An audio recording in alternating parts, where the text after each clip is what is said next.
എന്താണ് കിണറിന്റെ പേര്? നമ്മൾ വെള്ളം കുടിച്ചില്ലേ, മറക്കണ്ട. ഇത് ബിഉറു അരീസ്, ബിഉറു ഹാത്തം എന്ന രണ്ട് പേരിൽ അറിയപ്പെടും. അരീസ് എന്ന ജൂതന്റെ അണ്ടറിൽ ഉണ്ടായിരുന്ന കിണറായതുകൊണ്ട് ബിഉറു അരീസ് എന്ന് പറയും. അള്ളാഹുവിന്റെ റസൂലിന്റെ മോതിരം ചാടിയ കിണറാണ്, അതുകൊണ്ട് മോതിരത്തിന്റെ കിണർ ബിഉറു ഹാത്തം എന്ന പേരിൽ അറിയപ്പെടും. അതായത് മദീനയിലെ പഴയ കാലത്തെ പ്രതാപത്തിന്റെ അടയാളം, പ്രൗഢിന്റെ അടയാളം എന്ന് പറഞ്ഞാൽ ഒരു ഈത്തപ്പനത്തോട്ടം, തോട്ടത്തിൽ പിന്നെ ഒരു വീടും ഉണ്ടാകും, ഒരു കിണറും ഉണ്ടാകും. നമ്മുടെ നാട്ടിലെ പഴയ പ്രതാപത്തിന്റെ അടയാളം എന്താ? കുറേ കൃഷി, മുന്നിൽ ഒരു വൈക്കോക്കുണ്ട, 2 പോത്തും കുട്ടികളും ഉണ്ടാവും അല്ലേ? പഴയ കാലത്ത് എന്നതുപോലെ പഴയ പ്രതാപത്തിന്റെ അടയാളം. അപ്പോൾ ഈ കുബാ പള്ളിന്റെ പരിസരം എന്ന് പറഞ്ഞാൽ നിറയെ ഈത്തപ്പനത്തോട്ടങ്ങളാണ്.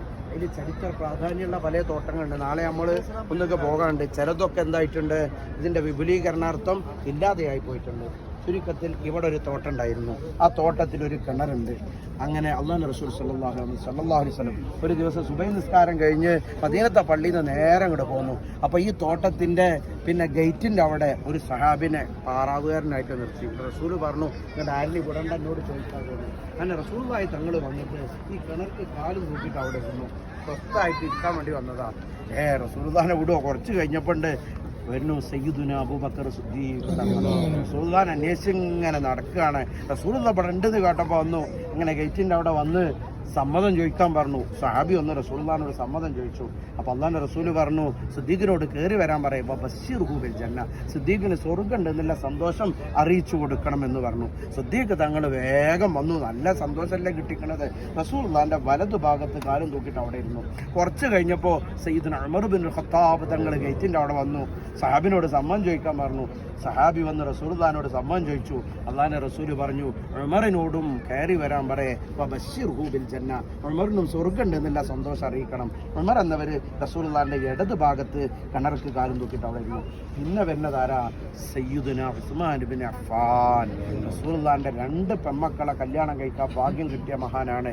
മഹാനവറുകൾ വന്നു സമ്മതം ചോദിച്ചപ്പോൾ അള്ളാഹിന്റെ റസൂല് പറഞ്ഞു, ഉസ്മാനോട് പറയണം, ഒരുപാട് പരീക്ഷണങ്ങളൊക്കെ നേരിടാനുള്ളതാണ്, എന്നാലും ബശ്ശിർഹു ബിൽ ജന്ന, ഉസ്മാനും സ്വർഗ്ഗമുണ്ട് എന്നുള്ള സന്തോഷ വാർത്ത അറിയിക്കണം എന്ന് പറഞ്ഞു. ഉസ്മാൻ എന്നവർ കയറി വന്നു. എന്നിട്ട് ഇവർ 3 ആൾക്കും, റസൂലുള്ളാഹി തങ്ങൾക്കും സിദ്ദീഖ് തങ്ങൾക്കും ഉമർ തങ്ങൾക്കും അഭിമുഖമായിട്ട് കിണർക്ക് കാലും തൂക്കിയിട്ട് അവിടെ ഇരുന്നു.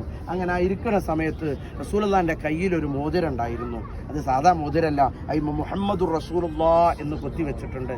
അത് രാജാക്കന്മാർക്കൊക്കെ കത്തെഴുതുമ്പോൾ ഈ മോതിരം കൊണ്ട് ആ സീല് വെച്ചിരുന്നത്.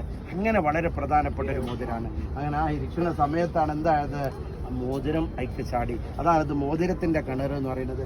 പിന്നീട് ഉസ്മാൻ ഇബ്നു അഫ്ഫാൻ റളിയല്ലാഹു അൻഹുവിന്റെ കാലത്താണ് എന്ത്, ആ മോതിരം എടുക്കുന്നത്, കിട്ടുന്നത്. അപ്പൊ നമ്മൾ ഈ പറഞ്ഞ